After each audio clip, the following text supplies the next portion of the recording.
जिसे हम लॉकडाउन 5 समझ रहे थे, दरअसल वहां से अनलॉक 1 की शुरुआत हो रही है। क्या कहेंगे इस पर? कितना तैयार है राजस्थान? हम लोग पहले ही तैयार हैं, क्योंकि ये तो सबको मालूम था कि अल्टीमेटली लॉकडाउन खोलना पड़ेगा। कब तक रखेंगे हम लोग, उसकी शुरुआत हुई है और पहले से ही भारत सरकार की जो एडवाइजरी होती है उसके अकॉर्डिंग तो तमाम राज्य सरकार ने साथ दिया और केंद्र राज्य मिलकर इसका मुकाबला करने हमारी टीम रही है। आगे भी हम चाहेंगे कि आज जो फैसले हुए हैं उसके आधार पर हम लोग आज रात को फैसले कर लेंगे या लागू करेंगे। हम चाहेंगे कि इस लड़ाई को मिलकर लड़ें हम लोग। जी, हालांकि कुछ कठिनाई आपको इसमें दिखती है अशोक जी। हालांकि फिर भी मैं अगर राजस्थान की स्थिति देखूं तो जिस तरह से आप लोगों ने नियंत्रण में किया, आज की स्थिति में अगर केंद्र की तरफ से 4 शहर ऐसे बताए जाते हैं जिन्हें मॉडल माना जा सकता है कोरोना से लड़ने का, उसमें जयपुर भी एक शहर है। भीलवाड़ा आपका पहले से था, लेकिन जयपुर भी एक शहर शामिल किया गया है। तो आज जब अनलॉक की स्थिति में आप खुद को पाते हैं तो राजस्थान को कहां खड़ा पाते हैं और वाकई आपके एग्जाम्पल से बाकी देश क्या सीख सकता है? देखिए, पहले हमने कहा था भीलवाड़ा मॉडल बहुत ही कामयाब रहा, पूरे देश ने अप्रिशिएट किया और अब जो जयपुर मॉडल भी आपके सामने है, 4 शहरों में जयपुर भी आ रहा है। जयपुर, इंदौर, बेंगलोर, चेन्नई, क्योंकि सरकार की अप्रोच बिल्कुल वही रही जो रूथलेस कंटेनमेंट की रही है और सारे जो फैसले किए उसी रूप में किए, कोई कॉम्प्रोमाइज नहीं हो।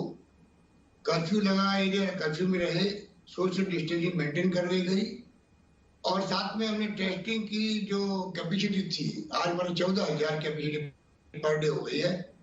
जीरो से हमने शुरू किया था। तो सारी सुविधाएं यहाँ पर, कंटेनमेंट अच्छे ढंग से हो रहा है, क्वारंटाइन बहुत शानदार है राजस्थान के प्रबंधन में। गाँव में माइग्रेंट लोग आगे, वर्कर्स आगे, उनका विशेष ध्यान रखा जा रहा है।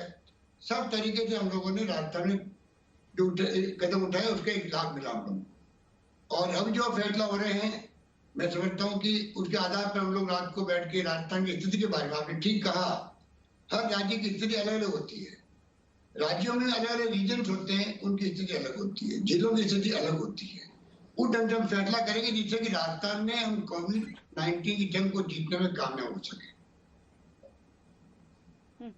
पर कुछ चीजों के लिए जो अभी तक इजाजत नहीं थी, जैसे धार्मिक स्थलों को, भक्तों के लिए कपाट खोलने की इजाजत, चाहे कोई भी किसी भी धर्म के हो, भक्त अब धीरे धीरे समझ सकते हैं कि अच्छा कौन सी तारीख होगी जहां से उन्हें भी इजाजत होगी, लेकिन हम हल्के में नहीं ले सकते हैं। यानी कि वहां के लिए भी बाकायदा आपको एक एग्जिट प्लान चाहिए होगा। अगर धार्मिक स्थल खुल रहे हैं तो वहां का एग्जिट प्लान क्या और क्या लोग उसका पालन करेंगे? स्कूल खुल रहे हैं तो उनका प्लान क्या? यानी एक बहुत लंबी कोशिश आपके सामने भी रखी है अभी। बिल्कुल ठीक कहा आपने। ये फीडबैक आ भी रहा है कि धार्मिक स्थल भी खुलने हैं, तो धार्मिक स्थल के जो प्रबंधक है वो खुद भी चाहेंगे, खुद भी कह भी रहे हैं, अगर खुले तो फिर पहले प्लानिंग हो, कितने लोग एक साथ में पूजा अर्चना के लिए आएंगे, इबादत के लिए आएंगे, जिससे कि सोशल डिस्टेंसिंग मेंटेन हो सके। तो ये आज फैसले हो गए, उसको देख के हम लोग विश्लेषण करेंगे, फिर फैसला करेंगे राजस्थान के इंटरेस्ट में क्या है, किस रूप में धार्मिक स्थल, कोई छोटे हैं कोई बड़े हैं, उस रूप में देखेंगे किन मंदिरों को, किन इबादत करने वाली जगहों को, मस्जिदों को कैसी परमिशन मिले, गुरुद्वारों को, चर्च को, ये तमाम फैसले हम लोग बैठ के करेंगे और जिला प्रशासन की सलाह से करेंगे, जिससे कि आगे कोई तकलीफ नहीं आए। जी, क्योंकि अशोक गहलोत जी, लॉकडाउन तो केंद्र सरकार ने किया, लेकिन अनलॉक तो अब राज्य सरकारों को ही अपने जिम्मे करना पड़ेगा और एक एक चीज पे बहुत ध्यान देने की आवश्यकता होगी। आपको लगता है जनता उस तरीके से अब तैयार हो चुकी है कि कोरोना के समय में क्या करना है, क्या नहीं करना है, उसे लेकर जागरूकता आपको लोगों में दिख रही है? बिल्कुल, मैं कह सकता हूँ आपको कि पूरे प्रदेशवासियों ने बहुत साथ दिया। जो सरकार ने कदम उठाए उसी के आधार पर जनता ने भी रिस्पॉन्ड किया और वही कारण राजस्थान में चाहे प्रशासन हो, चाहे पुलिस प्रशासन हो, आम नागरिक हो, एनजीओ हो, एक्टिविस्ट हो, पॉलिटिकल पार्टी हो, सबने मिलकर हम लोगों ने कोशिश करी कि कोविड-19 का मुकाबला करने में हम कामयाब कैसे हों। सबका सहयोग लेने में सरकार ने कोशिश करी और आगे भी हम ये चाहेंगे कि सबका सहयोग लेके हम कोशिश करें, जिससे कि कोरोना वायरस का जो मिजाज है, पता नहीं अब किस मूड में जाएगा ये आगे और किस दिशा में जाएगा, कुछ नहीं कर सकते।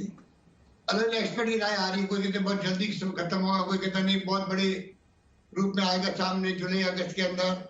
हमारी कोशिश है कि हमने एमएलए फंड को भी, एमपी फंड को तो खत्म कर दिया दिल्ली के अंदर, हमने उस फंड को मेडिकल इंफ्रास्ट्रक्चर के लिए कन्वर्ट कर दिया है 2 साल के लिए।